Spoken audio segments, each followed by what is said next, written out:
En este canal siempre he hablado sobre varios aspectos de la cultura estadounidense. He tocado temas banales como sucesos ocurridos en redes sociales, hasta sujetos que marcaron la historia gringa de la peor forma posible. Pero algo que nunca he hecho es hablar directamente de sucesos en general, momentos que han afectado tanto la conciencia estadounidense que hasta el día de hoy siguen siendo recordados. Seguramente si les pregunto por alguno de estos momentos, me dirían las clásicas como pueden llegar a ser el 9/11 o el asesinato de John F. Kennedy, momentos trágicos sin ninguna duda, pero sucesos que al final del día los conoce todo el mundo. Así que el día de hoy quiero aprovechar para documentarles varios sucesos trágicos de la historia estadounidense, que lo más probable es que ni siquiera conozcas.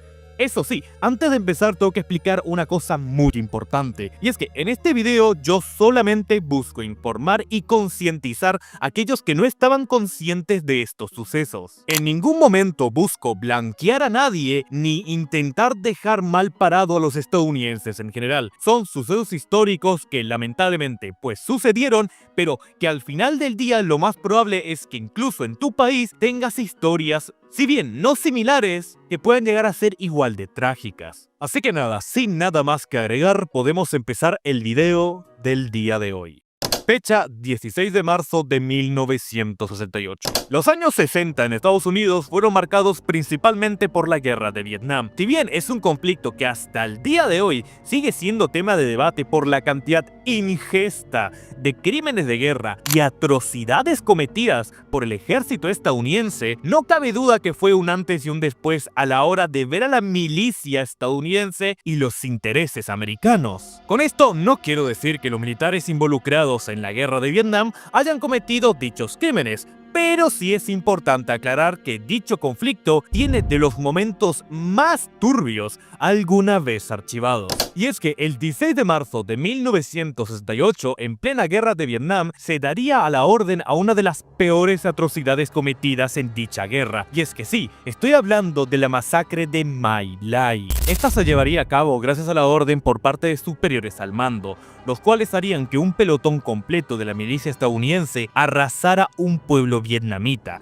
acabando con la vida de alrededor de 567 personas, entre ellas varias mujeres y niños, y para más INRI, todos los fallecidos eran civiles. Las reglas eran muy simples: no dejar a nadie vivo, sin importar las consecuencias. Esto vino directamente de la creencia de que habrían guerrilleros escondidos en dicho pueblo, lo cual resultó no ser así. Esto quedaría archivado durante alrededor de un año más o menos, hasta que en diciembre del año de 1969 todo saldría a la luz, acompañado con una infinidad de fotografías sobre el hecho, las cuales por obvias razones no se mostrarán. Esto escalaría tan rápido y tan fuerte que se intentaría llevar a la justicia, siendo que incluso se intentaría enjuiciar al teniente William Calley Jr. y obviamente también a todo su pelotón. Sin embargo, como si en este mundo no existiera la justicia, ninguno de los involucrados recibiría castigo alguno, ya que aunque al principio el teniente Williams sería condenado a cadena perpetua, el mismo presidente de ese momento, Richard Nixon, lograría mover influencias, logrando así que el teniente Williams rebajara su condena hasta prisión domiciliaria. Y como si esto tampoco fuera suficiente, el mismo quedaría libre tan solo 3 años después, y su pelotón de 26 soldados también quedarían libres, sin tener que pagar ninguna pena. Creo que no hace falta aclarar que en aquella época el racismo era algo bastante normal, siendo que incluso una de las frases más célebres de militares estadounidenses de esa época era que la vida es muy barata en Vietnam, frase dicha por William Westerland, que si alguien se lo pregunta, ese mismo era un teniente en jefe muy importante de la guerra de Vietnam, el cual fue condecorado en varias ocasiones. ¿Saben qué es lo peor de todo esto? Que si yo quisiera, este video podría tratar tranquilamente de hechos ocurridos en la guerra de Vietnam, porque si este suceso ya los indignó, que sepan que tan solo hemos tocado la punta del iceberg. 24 de mayo de 1924. A ver, creo que no es sorpresa para nadie que Estados Unidos tiene una historia bastante complicada con todo aquello que tenga que ver con el racismo. No solo tardaron hasta el 1865 en abolerlo, sino que incluso muchos años después siguió habiendo un odio sin sentido hacia las personas negras. No por nada seguían separando baños entre gente blanca y negra hasta mediados de los años 70. Pero bueno, en realidad este puesto es algo mucho más antiguo. Y es que nos situamos en el año de 1924, tan solo unos pocos años antes de la tan conocida Gran Depresión. Y es que miren, en este momento el actual presidente Calvin Coolidge firmaría una de las leyes más indignantes de la historia norteamericana. Y es que firmaría la tan conocida Ley Johnson-Reed, la cual traería consigo una de las mayores restricciones migratorias vistas hasta la época. Solo que esta tenía algún que otro aspecto bastante curioso, y es que esta no solamente prohibía cualquier aspecto cultural asiático, sino que además ponían cuotas de migración para varios países de Europa, los cuales, escuchen bien, no sean considerados suficientemente blancos. Sí, creo que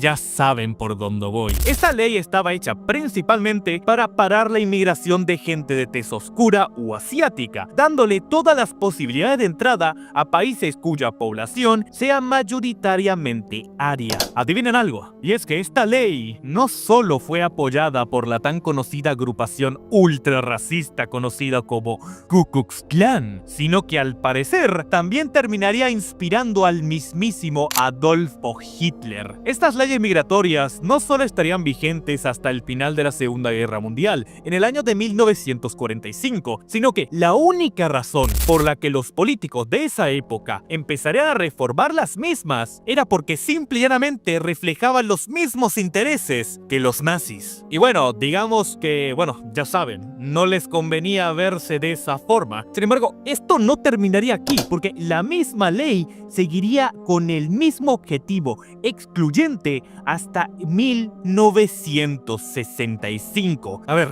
cambiaron alguna que otra cosa, pero el objetivo seguía siendo el mismo. Pero bueno, creo que ya todos sabemos que a los gringos les costó mucho soltar ciertas costumbres bastante racistas. Igual, no les voy a mentir, me hace muchísima gracia que los gringos, varios años antes de que Adolfo Hitler hiciera sus cositas, ya estaban poniendo leyes para beneficiar a gente blanca. Es como que ya estaban como 20 años adelantados a los nazis. Así que la verdad es que me pregunto cómo hubiera sido la historia si Adolfo no hubiera hecho las cosas que hizo, sabiendo que los gringos ya tenían ideas un poco cuestionables. Fecha 10 de noviembre de 1898. Y bueno, hablando de racismo, ¿qué tal si vemos la que es muy probablemente una de las peores tragedias ocurridas en el pasado más racista de Estados Unidos? Y es que miren, cuando se abolió la esclavitud en el año de 1965, digamos que habían muchas personas que no les gustó mucho esta idea, lo cual trajo consigo un resentimiento que hasta el día de hoy seguiría resonando. Pero claro, estamos hablando de algo que sucedió hace más de 100 años. La sociedad ya ha avanzado bastante, hemos mejorado como sociedad, al menos en la gran mayoría. Pero claro, esto es gracias al tiempo, el desarrollo social y la globalización. Sin embargo, en 1898, a tan solo poco más de 20 años del fin de la esclavitud, digamos que la cosa estaba muy lejos de ser como lo es hoy en día. Y es que miren, en ese momento existía una ciudad que se llamaba Wilmington, en Carolina del Norte, el cual era conocido principalmente por ser una de las pocas ciudades con una población culturalmente viva, siendo que más del 50% de los habitantes de esa ciudad eran personas negras, las cuales vivían tranquilamente con una población blanca. No les miento, este lugar estaba muy adelantado a su tiempo, a tal punto de que varios políticos de esa misma ciudad eran negros, algo que es prácticamente insólito en esa época. Y todo esto a través de un sistema de elecciones justas y legales. O sea que estos mismos políticos negros fueron elegidos por el pueblo blanco también. En pocas palabras, estamos hablando de una ciudad multicultural que es así democráticamente. Y lo más curioso de todo esto es que los mismos habitantes blancos de Wilmington convivían tranquilamente con las personas negras. Sé que me estoy repitiendo mucho, pero estamos hablando de 1898. Hermano, en esa época mataban a negros por robarse un pan, ¿sabe lo que te quiero decir? Eso sí, las personas de las ciudades vecinas no estaban tan contentas con esta decisión, y entre ellas había un grupo de supremacistas blancos, los cuales no podían aceptar que un gobierno democrático haya aceptado convivir con gente de color. Así que estos mismos se pondrían a amenazar a los habitantes y de paso promovían informes falsos de violencia negra, con el fin de arruinarle la vida a estos habitantes negros de la ciudad, los cuales, recalco, no estaban haciendo nada malo. Por más que estos grupos amenazaban constantemente a los habitantes, el gobierno federal seguía manteniendo a los negros en la ciudad, hasta que un día estas amenazas dejaron de ser amenazas. Justamente en el día de las elecciones en la ciudad, un grupo bastante grande y bastante bien armado de supremacistas blancos tomarían el gobierno por la fuerza, y en el arrebato violento expulsaron a todos los políticos, sean negros y blancos, declarando así una independencia blanca en la ciudad. En el disturbio, no solamente más de 2000 personas negras serían expulsadas de la ciudad, sino que además habrían en torno a unos 60 fallecidos. E incluso con todo esto, decenas de casas y negocios de esta misma gente negra serían destruidos y quemados en el proceso. Cuando por fin las armas cesaran y todo parece que se habría calmado, se habrían dado cuenta de que la población negra, la cual era en torno a un 56% en la ciudad, había sido reducida a tan solo un 18%. Este suceso hasta el día de hoy sería conocido como la masacre de Wilmington. Por más que la ciudad viviera en paz, siendo que, recalco, los mismos habitantes blancos vivían tranquilamente con las personas negras, nada de eso evitó que un grupo de hijos de la gran puta arremetiera contra ellos, siendo que no solamente no les afectaba, sino que además en sus mismas ciudades no regían las reglas de Wilmington. Pero bueno, esto es solamente una historia más del terrible pasado racista que tiene Estados Unidos. Fecha 29 de noviembre de 1864. Si bien ya hemos visto casos con respecto al pasado ultra racista estadounidense, creo que muy pocas veces se habla del trato que recibieron los nativos americanos. Porque sí, hay muchas historias y eventos muy importantes con respecto a la gente negra, pero con aquellas personas que estaban en el continente americano mucho antes, no hay tantas. Siendo que estas mismas personas que habitaban el territorio americano durante mucho tiempo, de un momento a otro fueron despojados de sus tierras y obligados a casi desaparecer del radar gracias a la nación recién creada de Estados Unidos. Uno de los casos más desgarradores fue el ocurrido el 29 de noviembre de 1864, en donde un regimiento entero de voluntarios del estado de Colorado arrasaría un establecimiento de nativos americanos, lo cual traería consigo el asesinato de en torno a más de 200 indios completamente indefensos. Entre los fallecidos se encontraban varias mujeres y niños, los cuales fueron asesinados al grito de rebeldes rojos. Si bien al principio este ataque se trataría más que nada como un simple desmantelamiento de grupo de traidores en contra de los ideales de Colorado, sería más que nada cuestión de tiempo en donde esta masacre saldría a la luz. Sin embargo, antes de que todo eso sucediera, el señor John Chivington, el mismo ministro que dirigió el ataque, retrató a los soldados como si fueran héroes defensores de los ideales estadounidenses, y que esa masacre no era más que una simple victoria en contra de los rebeldes que se habían puesto del lado de la Confederación. A ver, para aquellos que más o menos no entiendan lo que está pasando, en esa época Estados Unidos estaba pasando por una guerra civil, en el cual estaban los estados de la Confederación y los estados de la Unión. Los estados confederados eran aquellos los cuales querían que la esclavitud todavía siguiera en Estados Unidos, mientras que la Unión pues quería abolir la esclavitud y que Estados Unidos se modernizara. Al parecer, los protagonistas de esta masacre